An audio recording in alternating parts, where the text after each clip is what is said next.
Hi, it's Elise here. Now, I've been doing a very short mini series on how to approach conflict at work in a really positive way, because I think it's an incredibly important topic and one that my coaching clients bring to me very often because we're all pretty good at conflict avoidance. But how do you actually approach conflict at work in a really positive way? So I've been sharing some tips with you over the past few days. And this is my fifth and final tip. So before I jump into tip number 5, let's just recap on the first 4 that I shared with you.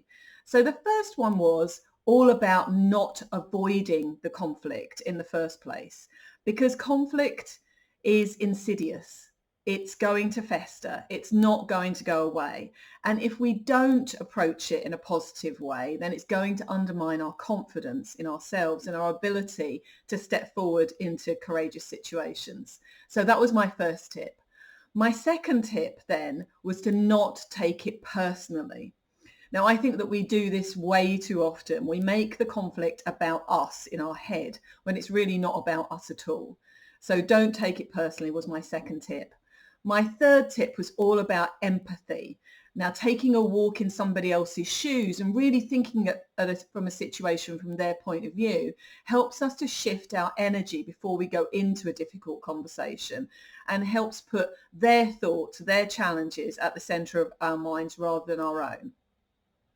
So my fourth tip yesterday was all about making sure that we can find some common ground. So once we've had a think about how we might look at it from their point of view, when we go into the conversation, it's easier for us to find common ground.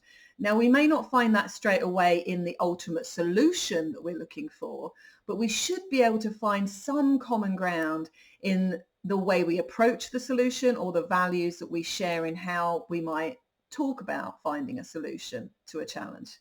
So on to my fifth tip then. So my fifth and final tip for today about how to approach conflict in a really positive way is to make sure that you control your own behavior. And honestly, that is the only thing that we are in control of when we go into a potentially challenging situation. We're certainly not in control of anybody else's behavior. And things won't always go the way that we hope they do. But do you know what? It's much better to actually take the time to prepare for a challenging conversation in the way that I've suggested, and then go in with courage and conviction, because it will help build your confidence every time.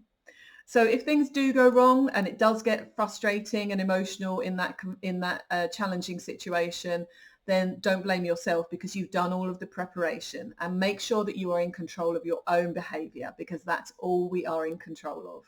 So I hope that these tips have been really useful to you. And if you have anything to add or you have any questions or comments, I would love to hear from you in the comments below.